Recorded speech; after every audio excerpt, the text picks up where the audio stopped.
Bismillahirrahmanirrahim. Assalamualaikum warahmatullahi wabarakatuh. Waalaikumsalam.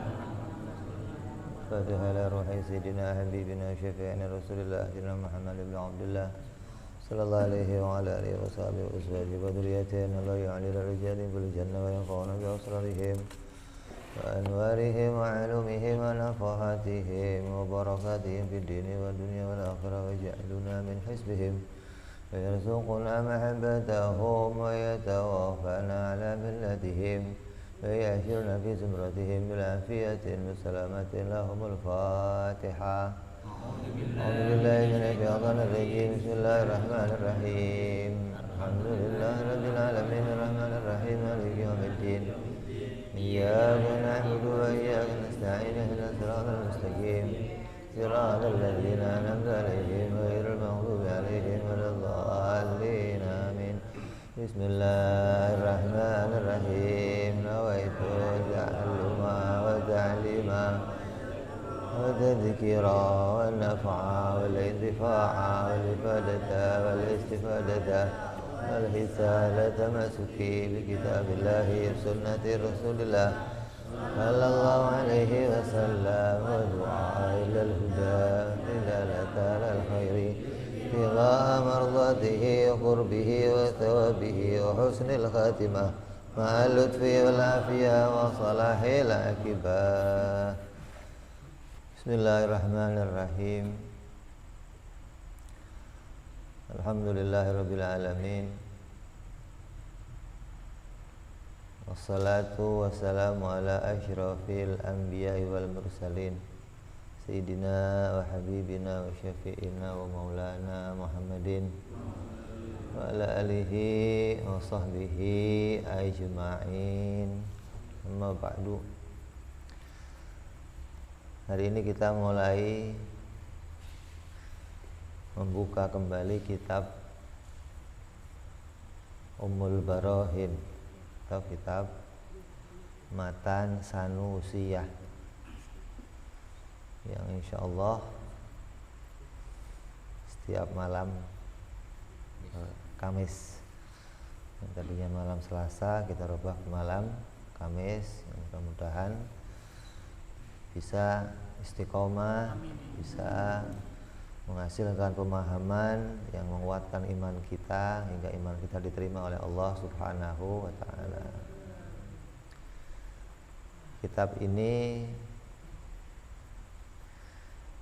dikarang oleh seorang sayyid, yaitu bernama Sayyid Abu Abdullah Muhammad bin Yusuf As-Sanusi At-Tilimsani yang berasal dari Maroko.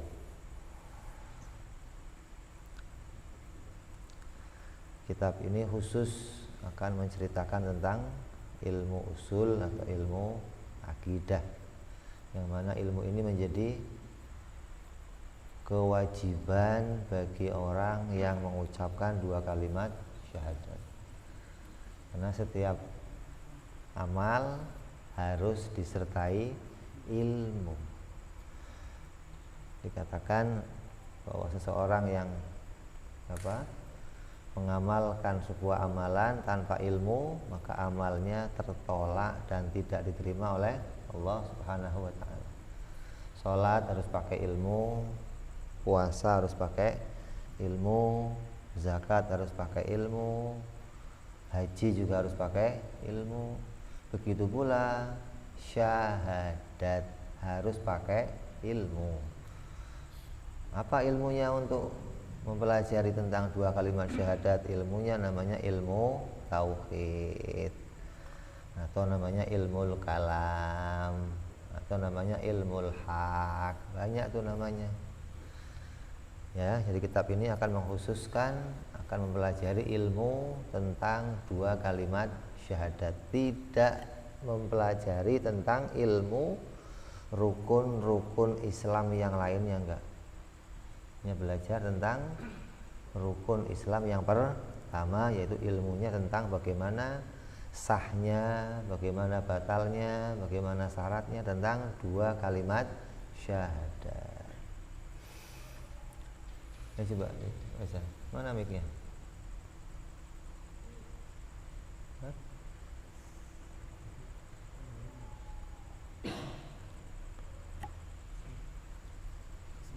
Bismillah.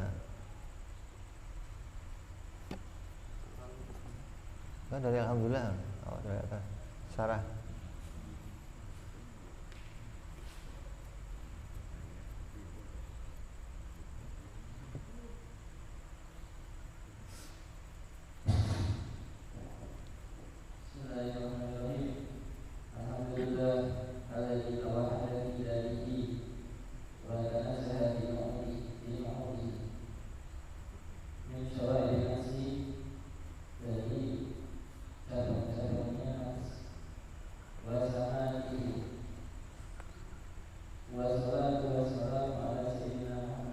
Sallallahu alaihi wasallam.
Kitab ini dibuka oleh Imam Al-Bajuri sebagai pensyarahnya. Imam Ibrahim Al-Bajuri ini juga mensyarahi banyak kitab-kitab fikih. Kitab Bajuri, kitab fikih Bajuri diantaranya sama nih. Jadi ini satu orang tapi syarahnya banyak. Kitab-kitab disyarahi dan jadi pedoman semua.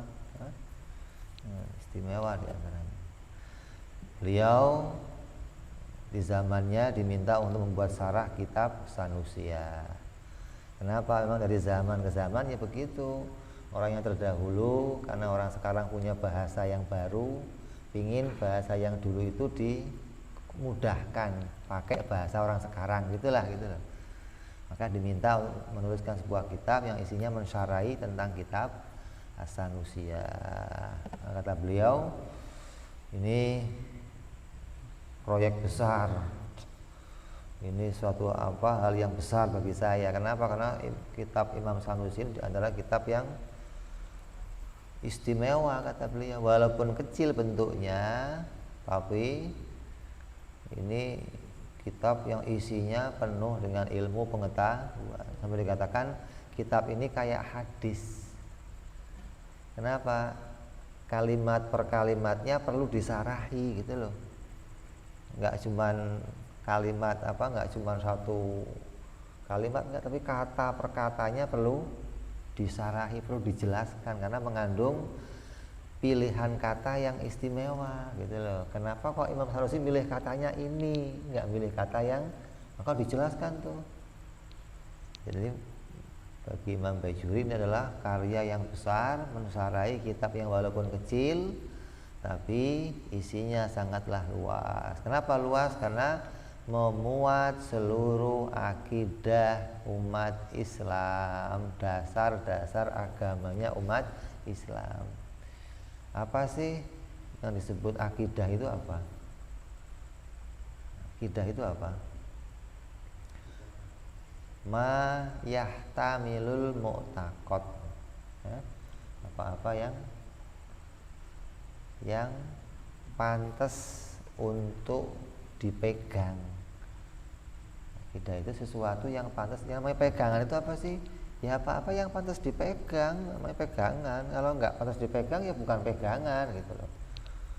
Ente anyut di kali, pengen cari pegangan biar selamat. Yang ente pegang apa? Ya apa aja, ya nggak bisa. Harus yang bisa dipegang. Apa? Masa daun dipegang ya nggak bisa. Cari akar, cari batang pohon, sesuatu yang pantas untuk dipegang. Kata Kiai diperjelas apa sih pegangan itu? Bundelan, gampangnya gitu loh. Atau sesuatu yang terikat. Kalau Kiai dulu jelasinnya tuh ujung baju kamu kalau dibikin iketan jadinya apa? Bundelan, kata orang Jawa itu bundelan. Bundelan itu apa? Sesuatu yang bisa dipakai untuk pegangan. Kalau itu pegangan itu nggak merosot maksudnya. Sesuatu yang terikat itu bisa jadi satu pegangan. Nah, kitab ini isinya pedoman semua atau pegangan semua untuk umat Islam. Kalau orang dulu ngomong, nanti kalau mau pergi-pergi harus punya pegangan dulu, jangan kosongan begitu ente, bahaya. Kosong itu dari apa, isi itu dari apa gitu. Begitu minta ke Kiai, Pak Kiai saya minta pegangannya Pak Kiai mau ke Jakarta, dikasihnya jimat, kan berat. Ini pegang ya, kuat-kuat ya, simpen jangan sampai hilang, selamat dah. Selamat dari apa? Iya, nggak kena jin, nggak kena, pulang jadi Wahabi apa nggak berat ente? Pulang tahu-tahu cingkrang jidahnya. Jadi pedomannya dimaksud pegangan itu adalah akidah, agar dia selamat dari segala macam kesesatan, selamat dari segala macam bahaya-bahaya menjerumuskan agamanya. Kalau orang sekarang kan enggak, pikirannya penting selamat dunianya, akhirat gampang. Ini karena sudah pikirannya terbalik, dunia jadi tujuan, akhirat enggak jadi tujuan. Dengan diselamatin yang penting dunia, akhirat gampang. Itu namanya akidah. Nah, kalau ilmu tauhid itu apa ilmu tauhid? Ilmu yang mempelajari prinsip-prinsip agama berdasarkan bukti-bukti yang menguatkan. Al ilmu yubhasu fihi aqaidu diniyah bil adillatil yakiniyah. Ilmu yang mempelajari tentang prinsip-prinsip agama yang didasari dengan dalil-dalil yang menguatkan, ilmu tauhid. Maka kitab ini akan berisi semua itu. Setiap akidah akan didalili nanti. Enggak cuma didalili, Imam Sanusi malah pakainya burhan. Bukan cuma dalil tapi burhan, argumentasi. Bedanya apa? Nanti kita jelaskan antara burhan sama argumentasi. Lebih luas, seseorang menggunakan satu argumentasi daripada hanya sebuah pendalilan. Maka kitab ini ditulis oleh musonef yang betul-betul kitab yang luas, memuat segala macam akidah kita. Mudah-mudahan kitab ini bermanfaat untuk kita dan kitab ini bisa membawa petunjuk yang baik untuk dunia sampai akhirat. Terus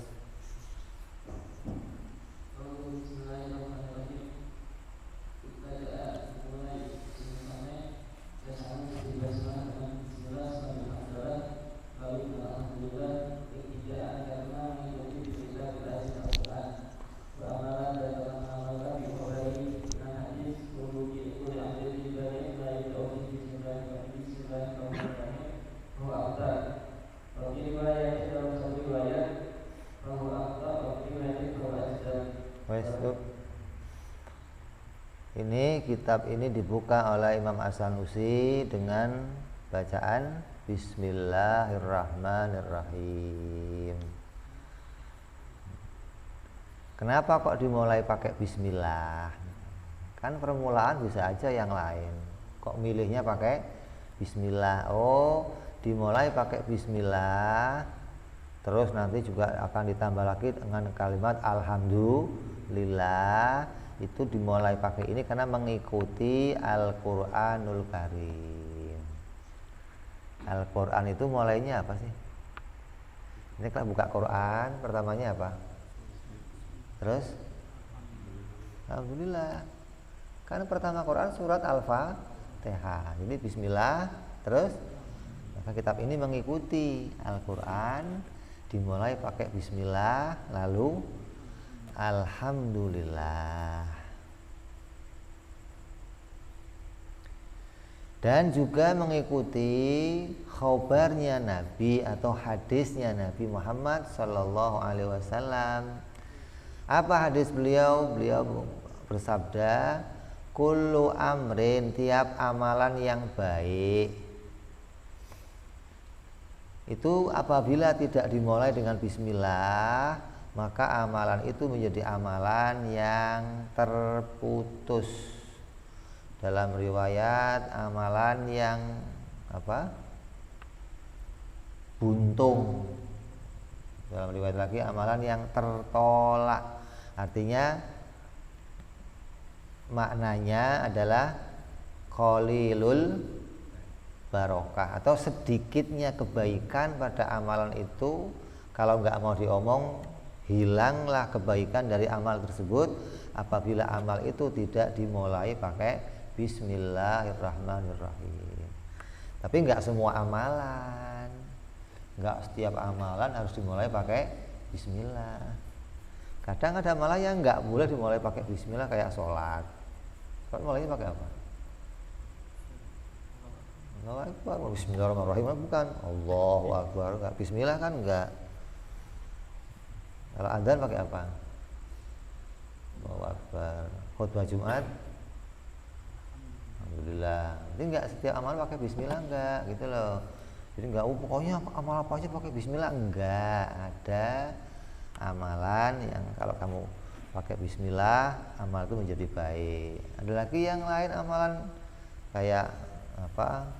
Menghilangkan najis, ya nggak usah pakai bismillah. Atau ngasih nafkah istri, Bismillahirrahmanirrahim, nih istri buat kamu ya nggak usah pakai niat segala, saya niat ngasih nafkah istri itu Bismillahirrahmanirrahim, nggak perlu.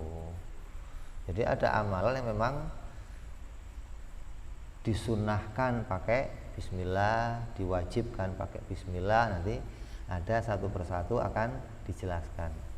Musonif memulai kitab ini dengan bismillah, mengikuti apa? Al-Quran, dan sesuai dengan hadis Nabi Muhammad sallallahu alaihi wasallam. Terus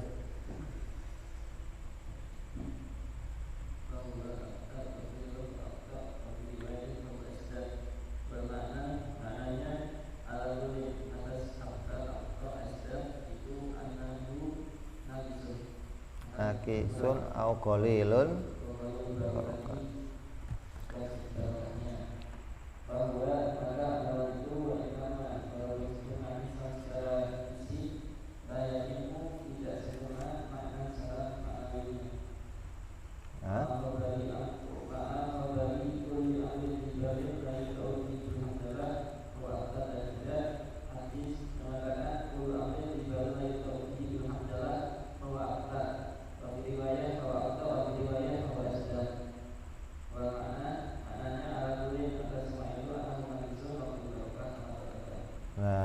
ada lagi, ada hadis lain lagi mengatakan yang namanya sebuah amalan itu ya harus dimulainya pakai alhamdulillah,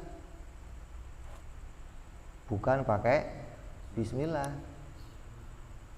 Ini tadi ada amalan mulainya pakai bismillah. Ini ada hadis bunyinya amalan pakai alhamdulillah. Kullu amrin dibalin la yabda'u bihi bil hamdalati fa huwa abtar. Riwayatin fa huwa aqta. Kalau enggak dimulai pakai bismillah maka terputus, buntung atau hilang kebaikannya, hilang keberkahannya. Ini kayak hadis ini keduanya berlawanan.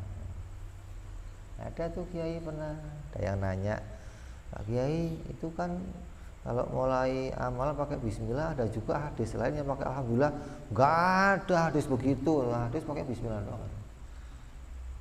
Ada hadis yang mengatakan bahwa sebuah amalan itu juga dimulai pakai alhamdulillah. Nah, terus berarti ini amal ini berarti kayak berlawanan dong. Saya harus pakainya yang mana nih? Harus milih pakai bismillah atau milih pakai alhamdulillah? Kalau saya milih pakai bismillah, ninggalin hadis yang merintahin pakai alhamdulillah. Kalau saya milih alhamdulillah, meninggalkan hadis yang nyuruhnya pakai bismillah. Jadi saya harus pilih yang mana kalau begitu dong. Terus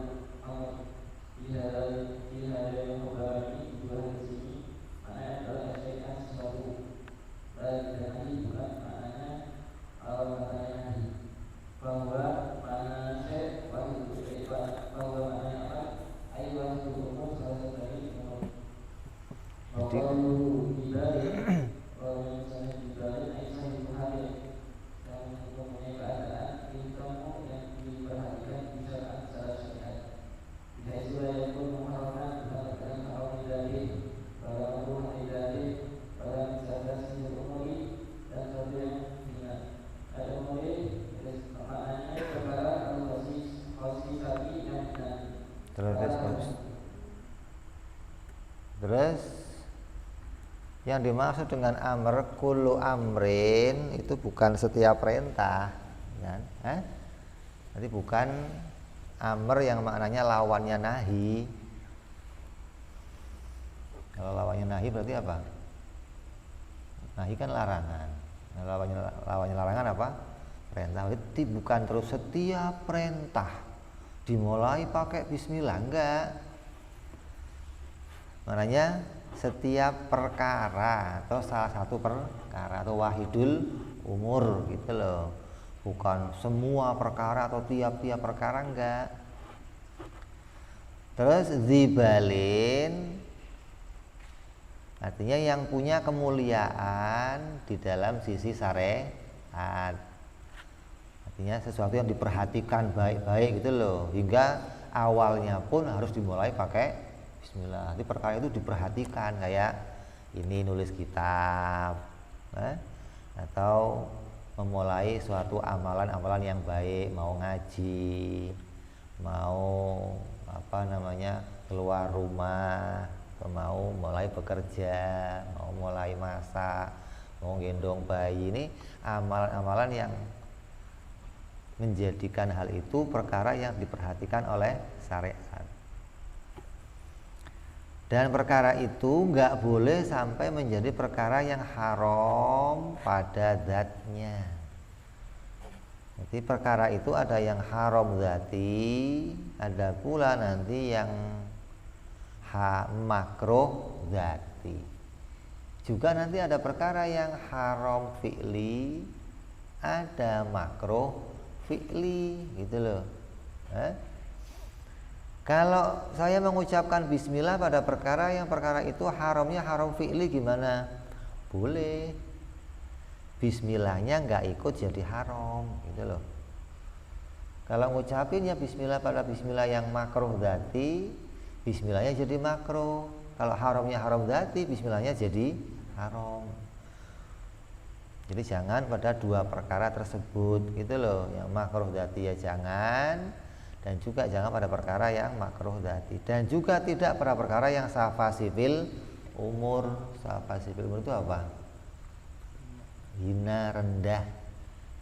Artinya perkara yang kurang, perkara yang nggak layak lah, yang nggak beradab perkara itulah. Kayak kentut, atau sendawa Bismillahirrahmanirrahim, perkara yang nggak layak gitu loh maksudnya, sesuatu yang rendah gitu maksudnya. Maka jangan pada perkara-perkara tersebut. Maka akan jadinya haram pada perkara yang haram dan makruh pada perkara yang makruh. Itu maksudnya haram dzati atau makruh dzati. Haram dzati kayak apa contohnya? Nas. Haramnya karena ada nas. Sesuatu yang sudah ada nas, dzati sudah haramnya. Sudah nggak jadi dzati. Zina, riba, minum khamr, itu haramnya haram dzati. Kenapa? Ada nas. Jadi kalau kamu kok tiba-tiba kok minum arak pakai bismillah, ini bukan cuma haram, bisa juga sampai murtad. Kalau kamu tahu membaca bismillah ketika minum arak itu haram, terus kamu menyengaja pakai bismillah, hukumnya bisa sampai murtad. Terus mau makan babi pakai bismillah. Kenapa? Karena babinya haramnya haram dzati. Maka semua yang haram dzati kalau kamu pakai dengan bismillah, maka bismillah kamu jadi ikutnya ikut haram. Maka itu enggak diperintahkan gitu loh. Beda sama haram fi'li. Haram fi'li kayak apa?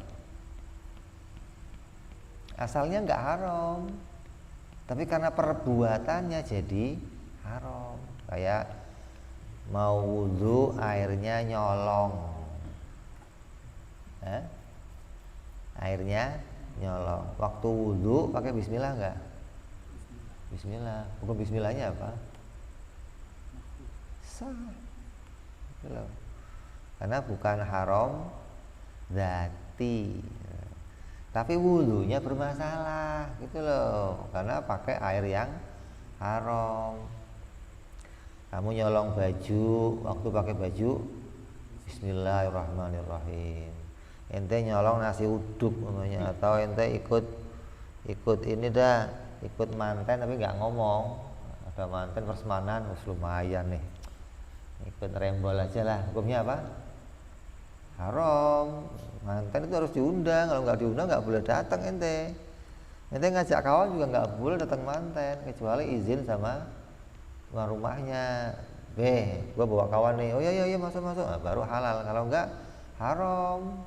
Ya dono kasino itu mah udah manten lumayan dah, kos-kosan buat ngurangin apa budget bulanan maksudnya. Sama manten rembol. Kalau tahlilan masih boleh lu rembol, nggak pakai undangan nggak apa-apa. Kalau manten nggak perlu gitu, manten mau Bismillahirrahmanirrahim, hukumnya apa? Bismillahnya hukumnya apa? Sah, nggak apa-apa. Makannya yang haram gitu loh.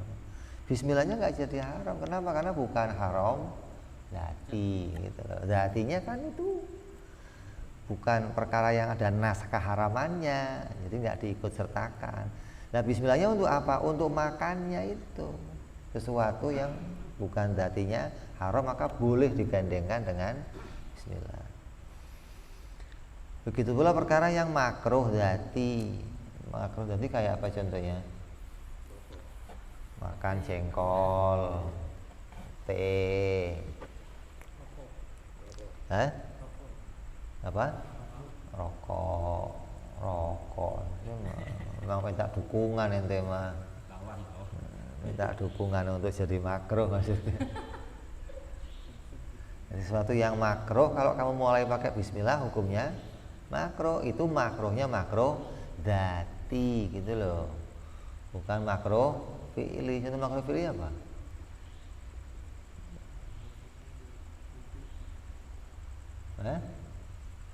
Wudu sekali. Hukumnya apa? Makruh. Itu makruhnya makruh fi'li, bukan makruh dzati. Dzatinya wudunya apa? Wajib, hukumnya sah, wudu sekali-sekali gitu loh. Tapi hukumnya jadinya itu makruh lah. Kalau saya wudhu sekali-sekali pakai bismillah gimana? Ya nggak apa-apa, nggak ikut makruh bismillahnya enggak gitu loh. Kalau makruhnya makruh dzati jadinya bismillahnya ikut makruh. Orang jengkol bismillahirrahmanirrahim. Tapi jengkol mentah loh. Bawangnya bawang putih mentah tuh, bawang merah mentah. Wes. Itu bisa, kata Nabi, jangan masuk masjidku kalau kamu habis makan bawang, kata Nabi. Maksudnya bersihin dulu, bukan haram, bukan. Makanya jangan itu dilarang, makanya makruh. Orang yang masuk masjid kalau masih habis makan jengkol, kecuali udah apa? Sikat gigi bersih, boleh, nggak ada masalah. Jadi jangan meletakkan bismillah pada tempat yang rendah, gitu loh maksudnya. Jadi kalau bismillahnya harus pada perkara yang apa? Wajib, sunnah, mubah. Yang wajib kayak apa? Ya Fatihah, bismillah dalam Fatihah, sholat wajib bismillahnya. Kalau nggak baca bismillah gimana? Mazhab Syafi'i nggak sah, harus pakai bismillah. Bismillahnya wajib. Sunnah ya kayak ini, nulis kitab, istilahnya sunnah nih. Tapi kalau kamu nulis surat undangan kawinan nggak sunnah tuh, dan nggak pantas. Surat cinta, bismillahirrahmanirrahim, I love you darling, nggak pantas dia pakai bismillah. Maka bismillahnya kalau sunnah ya pada perkara nulis yang bagus, nulis kitab atau ente nulis jimat bismillahirrahmanirrahim, tutup simpan, boleh, sunnah, ada masalah, nggak terus jadi haram, enggak. Jadi yang wajib ya perkara yang wajib, terus pada bismillah pada perkara yang sunnah. Ada pula bismillah pada perkara-perkara yang mubah, ada hikmahnya loh. Ini bismillah pada perkara yang mubah. Kayak apa contohnya? Naruh kacamata, bismillahirrahmanirrahim. Itu hikmahnya apa? Kamu dikasih nggak lupa sama Allah naruhnya di mana nanti. Dan akan dijaga barang itu oleh Allah, akan diamankan, akan diselamatin. Kalau kamu naruhnya pakai bismillahirrahmanirrahim, perkara-perkara yang baik, tapi jangan pakai perkara-perkara yang jelek. Yang ditaruh barangnya barang yang halal, baik.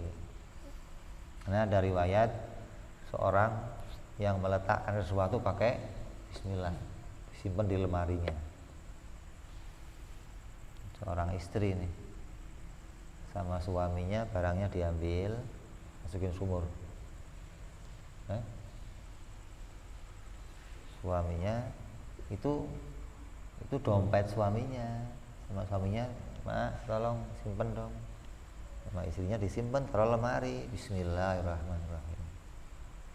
Itu istrinya ke belakang, sama suaminya diambil dompetnya, buang ke sumur. Terus suaminya nanya, "Mak, tadi dompetnya mana? Saya mau ambil uang." "Oh iya." So, kamar diambil, "Ini Pak dompetnya." Bingung suaminya, "Loh kok adalah di situ? Kan udah saya buang ke sumur." Itu Allah jaga, Allah lindungi dengan bismillahirrahmanirrahim. Atau yang lainnya, naik sepeda.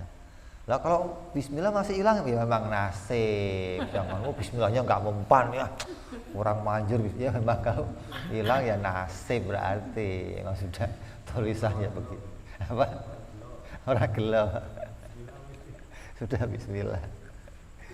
Tapi jangan kalau bismillah nggak dikunci, ini repot lagi, motor bismillahirrahmanirrahim, biarin aja lah bismillah. Ya enggak, itu kunci kedua maksudnya. Kunci pertama iya sambil bismillah. Naruh apa aja, kacamata, kunci mobil. Faedahnya apa? Minta diingatkan tempatnya, minta dijaga sama Allah. Itu boleh bismillah pada perkara-perkara yang mubah gitu loh. Minum obat pakai kacamata, pakai apa, bismillah, boleh. Jadi jalan kemana, bismillah. Maka bismillahnya tidak ikut jadi hina, enggak. Jadi jangan meletakkan bismillah di tempat-tempat yang rendah. Harus perkara itu perkara yang baik atau perkara yang dimuliakan oleh syariat. Terus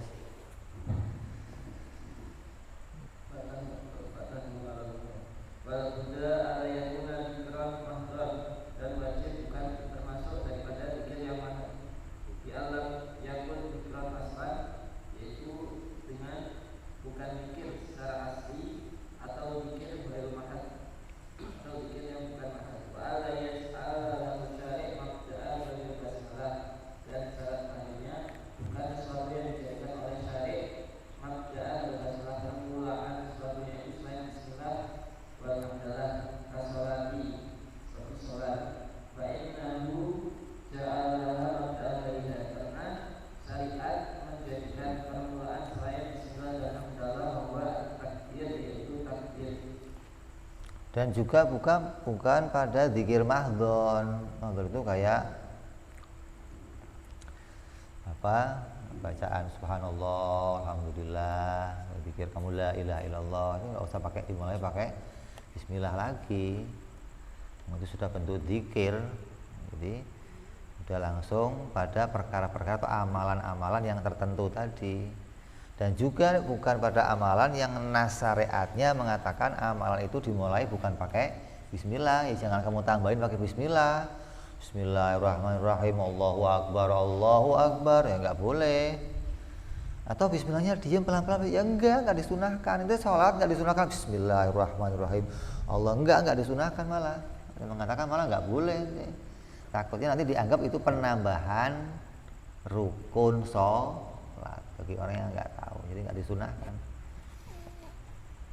Maka ini pembahasan tentang bismillah yang ditulis oleh musannif mengawali kitab ini, yang didasari dengan apa? Hadis. Ada hadis yang pertama dimulai pakai bismillah, hadis kedua dimulai pakai alhamdulillah. Terus dan di al-Maghbara ini dua hadis ini, al-Maghbara ini yang disebutkan tadi, Bainahuma ta'arud, di antara kedua hadis itu ada pertentangan. Bagaimana amal iman, bagaimana nanti bisa mengamalkan keduanya. nah, ini yang tadi saya jelasin tuh, nih hadis ini kayak bertentangan. Ada dua khobar, yang satu nyuruh pakai bismillah, yang satu nyuruh pakai alhamdulillah. Dua-duanya hadis khobar. Jadi saya harus milih yang mana dong kalau saya mau ngelakuin gitu loh. Ini kayak dua-duanya saling berlawanan. Terus dijawab apa? Dan jawab tidak dibalik dengan jawaban yang banyak. Lihat masih jawabannya. Analis tidak, permukaan itu nawani, ada dua macam. Hakikiyun, permukaan hakiki. Bahwa permukaan hakiki yaitu tidak permukaan iman terhadap sesuatu, dapat dama yang mendahului amal maksud, yaitu di depan tujuannya. Walau yasbiqu syai'un, dan tidak mendahuluinya sesuatu. Wa idhafi, Yang apa itu? Tidak apa pertama? Hakiki. Jadi kalau mau diomong ini berlawanan, enggak berlawanan. Jawabannya banyak sebenarnya.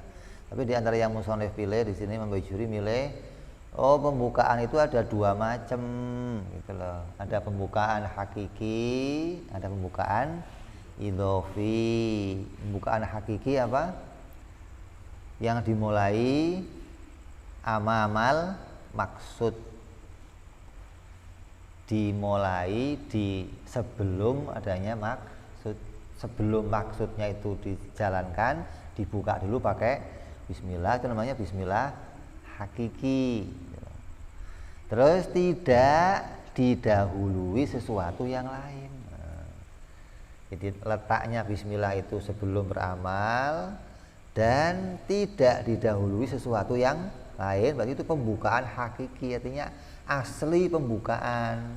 Amalnya belum, kalimat yang lain juga nggak ada, maka berarti pembukaan itu namanya pembukaan hakiki. Kayak apa? Bismillahirrahmanirrahim. Nah, itu pembukaan hakiki, diletakkan sebelum amalnya dan tidak didahului kalimat yang lain, namanya pembukaan hakiki. Yang kedua,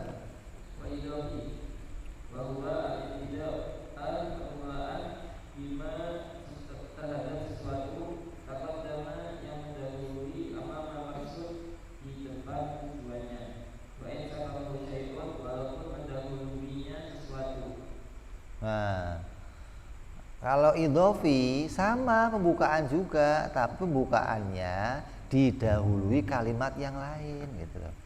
Sama-sama sebelum pekerjaannya, beda sama alhamdulillah setelah pekerjaannya beda nih.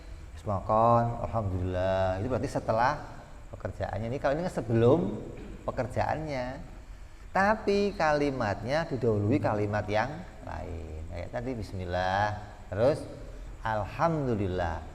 Bismillah sudah pembukaan, alhamdulillah ya pembukaan lagi, tapi pembukaan idhofi. Kenapa mengambil dari dua hadis ini?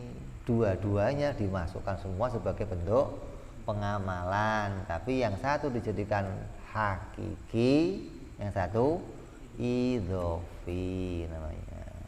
Jadi nama pembukaan, dan dengan adanya ini berarti dua amal itu bisa dijadikan satu, tidak berlawanan gitu loh. Bukan terus dipakainya apa dong, alhamdulillah apa bismillah, dua-duanya dipakai bareng juga boleh gitu loh.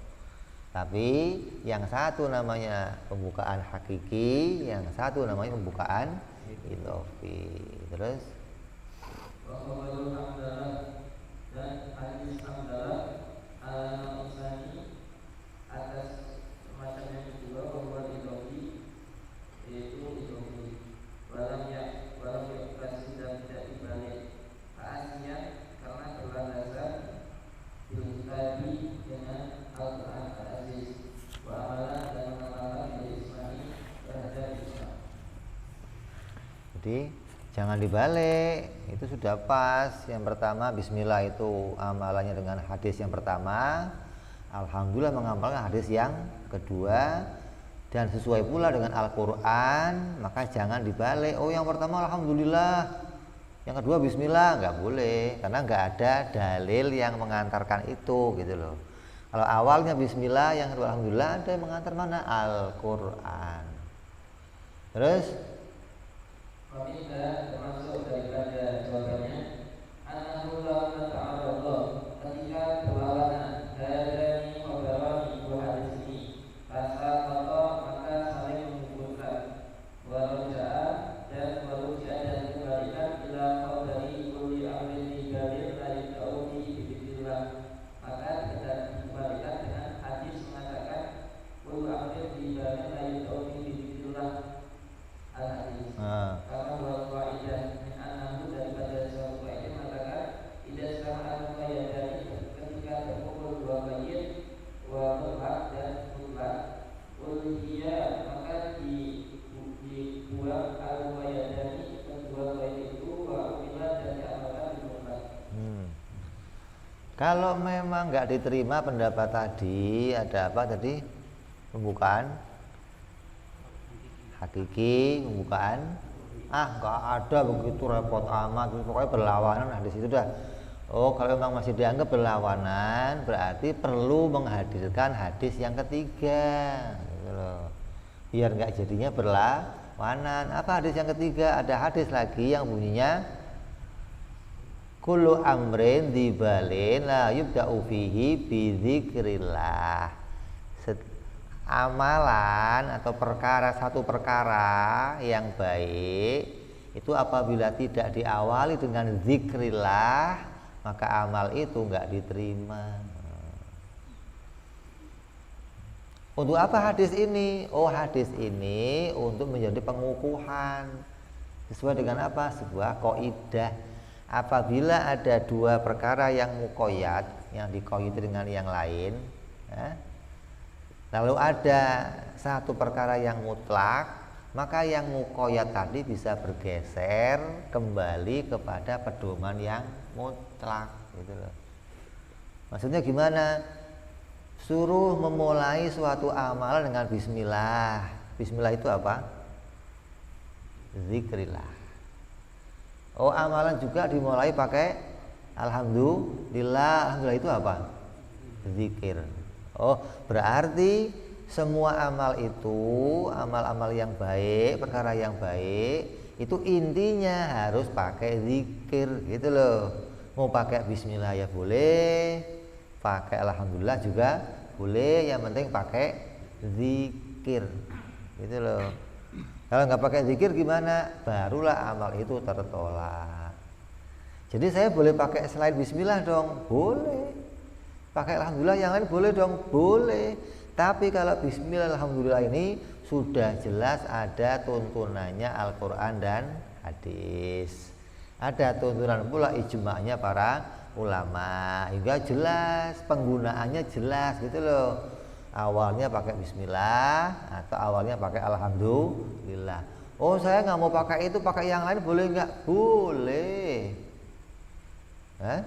Mau makan, subhanallah boleh, atau inna lillahi wa inna ilaihi rajiun boleh, asal kamu tega aja maksudnya.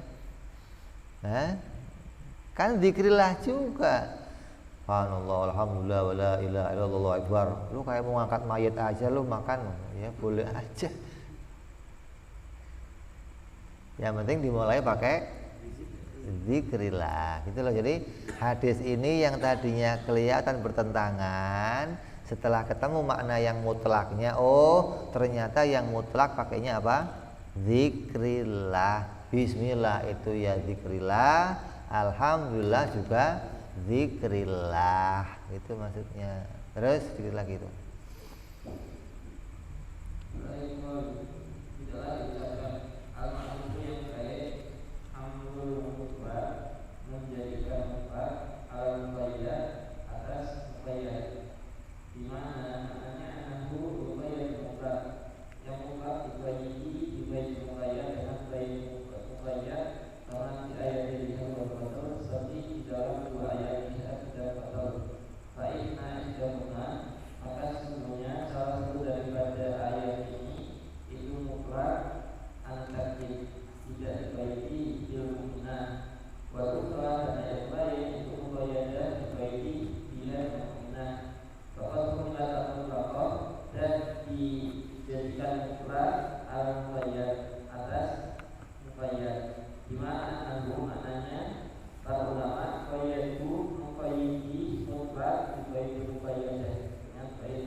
Jangan begitu, gitu kan?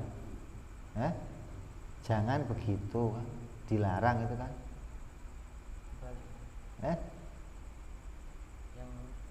muqayyad untuk mengqayyad mutlak.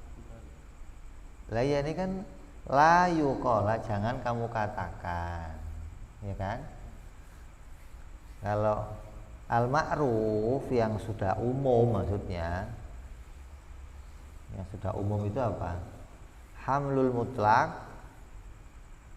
alal muqayyad. Itu jangan sampai kamu samakan atau kamu bawa seperti itu, maksudnya. Seperti keadaannya apa? Meletakkan sesuatu yang mengqayyiti yang mutlak dengan yang muqayyad, gitu kan? Yang umum gimana? Mengqayyiti yang muqayyad dengan mutlak. Tadi kan mengqayyiti yang muqayyad dengan mutlak. Zikri bismillah itu apa? Zikrillah. Alhamdulillah zikrillah. Jadi yang muqayyad memulai sesuatu pakai bismillah, itu kan muqayyad. Tapi diqayyiti dengan mutlak, harus pakainya zikrillah. Apa aja boleh. Mau bismillah boleh, alhamdulillah boleh, subhanallah boleh, yang penting apa? Zikrillah. Jadi si muqayyad dikoyiti dengan mutlak itu dong. Ya kan? Yang muqayyad dikasih batasan dengan sesuatu yang mutlak. Jangan dibalik sesuatu yang mutlak dipakai qayyid yang batasan yang muqayyad. Oh, pokoknya dzikrilahnya harus pakai bismillah. Oh ya enggak. Dzikrilahnya bisa yang lain. Oh, dzikrilahnya harus pakai alhamdulillah. Ya enggak, bisa pakai yang lain. Gitu loh maksudnya. Jadi jangan kamu balik dibatasin. Oh, pokoknya harus pakai dzikrilahnya bismillah gitu loh. Ini sama aja, sesuatu yang mutlak kamu batasi dengan yang muqayyad jadinya. Nah, asli kan nggak begitu. Sesuatu yang muqayyad itu justru dikasih batasan dengan yang mutlak. Oh, boleh begini, kok boleh? Karena ini dikoyiti, ini juga termasuk dzikrillah. Ini boleh nggak? Oh, boleh. Kenapa? Karena ini termasuk dzikrillah, gitu loh. Jadi si perkara yang muqayyad itu dikasih batasan. Ini boleh dilakukan begini kalau termasuk dzikrillah. Di hadis yang pertama mengatakan bismillah, tujuannya apa? Mulailah sesuatu pakai dzikrillah. Hadis kedua juga sama, mulailah sesuatu pakai dzikrillah, walaupun itu isinya mau bismillah kayak mau subhanallah kayak mau apa, tapi qayyidnya tetap qayyid ya dzikrillah. Beda lagi dengan ayatul dzihar dan ayatul qatl. Apa qayyidnya dia?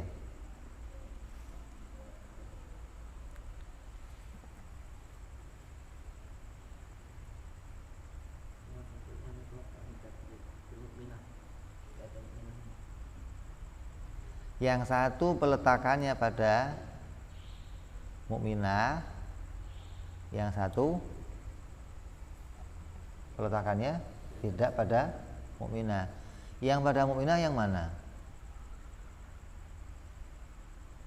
Kalau qatl itu membunuh itu boleh nggak sama yang lain selain mukmin? Bisa nggak? Selain orang mukmin dikasih hukuman pembunuhan, jadi dibunuh. Atau ayatul zihar, zihar itu kan mengucapkan kepada mahramnya. Zihar itu ini cambuk.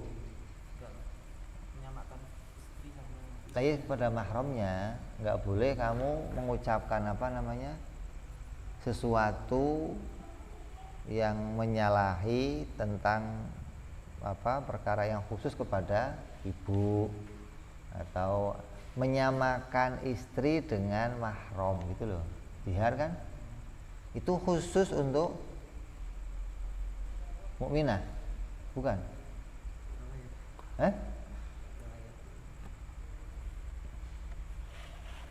Ayatul zihar sama ayatul qatl.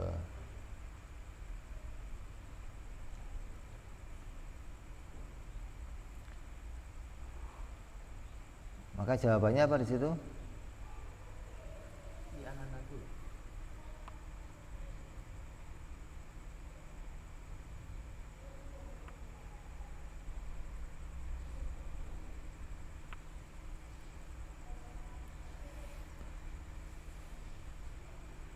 Li'anna naqul mahalu dzalika idza kana hunaka muqayyad wahid wa mutlaqan kadzalik.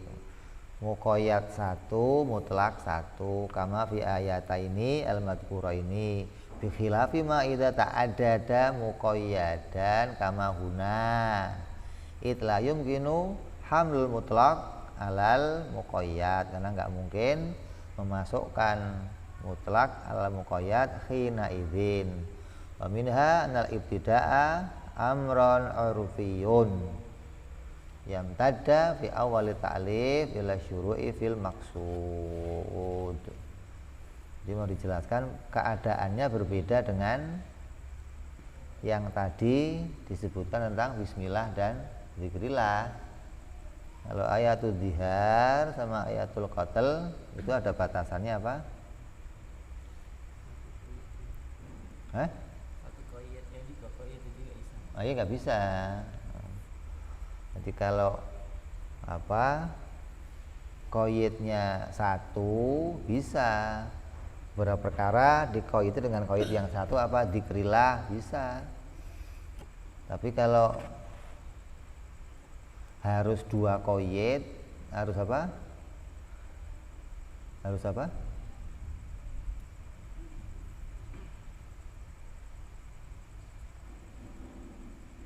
Idza kana hunaka muqayyatan wahidan wa mutlaqan wahidan.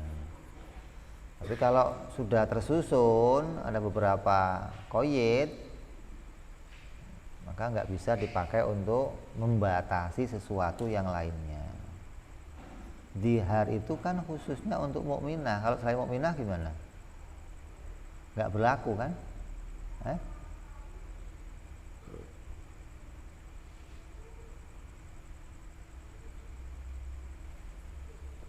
Fa'in ahaduhuma mutlaqatun antakidi bil mu'minah wal ukhra muqayyadatan biha faqad hamalat mutlaqatan ala muqayyad, maka memasukkan sesuatu yang mutlak alal muqayyad bimakna annahum qayyadu, kayak keduanya itu qayyadu mengqayyiti mutlaqon bi qayyidil muqayyadah. Jadi yang mutlak diqayyiti, kayak ini akan jadi zikrillah kalau pakainya bismillah gitu loh. Kalau nggak pakai bismillah nggak disebut zikrillah, ya nggak bisa begitu. Paham nggak? Ini akan jadi zikrillah kalau pakainya alhamdulillah. Yang lain nggak bisa, maka maksudnya nggak boleh begitu. Jadi mau nyambungin hadis ini sama hadis yang lain, jangan pakai qayyid yang seperti itu, gitu maksudnya loh. Tapi pakainya qayyid gimana? Ini zikrillah, bacaannya apa? Boleh bismillah, boleh alhamdulillah, boleh subhanallah, boleh yang lain. Yang penting qayyidnya bacaan itu harus jadi bacaan zikrillah. Tapi jangan dibalik, oh bacaan zikrillah itu yang dimaksud harus bismillah. Nanti bacaan yang lain nggak jadi satu zikrillah, nggak jadi satu mukadimah, maksudnya nggak jadi pembukaan. Padahal untuk membuka suatu amalan nggak harus pakai bismillah, tapi harus pakai zikrillah. Amalan pakai takbir Allahu Akbar, ya bismillah, pakai zikrillah. Amalan khutbah Jumat pakainya apa? Alhamdulillah, ya zikrillah gitu. Jadi jangan dibalik qayyidnya, maksudnya loh, membatasi yang muqayyad, membatasi yang mutlak dengan yang muqayyad, jangan. Oh, yang disebut zikrillah harus bismillah, nggak bisa. Itu namanya membatasi yang mutlak jadi muqayyad gitu loh. Harus gimana? Yang muqayyad dibatasi jadi perkara yang mutlak. Pembukaannya pakai apa? Pakai zikrillah gitu loh. Bentuknya apa? Bismillah boleh, alhamdulillah boleh, atau perkara yang lain juga boleh. Jadi jangan kamu batasi, pokoknya amalan itu harus dimulai pakainya bismillah doang, nggak boleh pakai yang lain. Itu namanya kamu membatasi perkara yang mutlak dengan yang muqayyad. Nah, di sini kan enggak, perkara yang muqayyad boleh kamu pakai asal ada batasan di situ perkara yang mutlak. Apa mutlaknya? Zikrillah gitu. Ya. Terus bismillah isinya ada 5 lafaz. Nah, kita jelaskan yang akan datang insyaallah. Wallahu a'lam bishawab. Ila hadratin nabi. Al-Fatihah. A'udzu billahi minasyaitonir rajim. Bismillahirrahmanirrahim. Alhamdulillahi Rabbil Alamin Ar-Rahmanir Rahim Maliki Yawmiddin Iyyaka na'budu wa iyyaka nasta'in Ihdinas siratal mustaqim Siratal ladzina an'amta 'alaihim ghairil maghdubi 'alaihim waladdallin Amin Ya Rabbana i'tarafna wa annana asrafna la ladha ashrafna تغسل كل حوبة واستر لنا أوراتي واغفر لوالدينا ربي ومولودينا والآل والإخوان وكل ذي محبة أو جيرة أو صحبة آمين ربي اسمع فضلا بالمصطفى رسولي نضى بكل سلي عليه أدى الحب وآله وصحبه دد تخصي صحبي في البدء وتناهي سبحان ربك رب العزة عما يصفون وسلام على المرسلين الحمد لله رب العالمين. Assalamualaikum warahmatullahi wabarakatuh.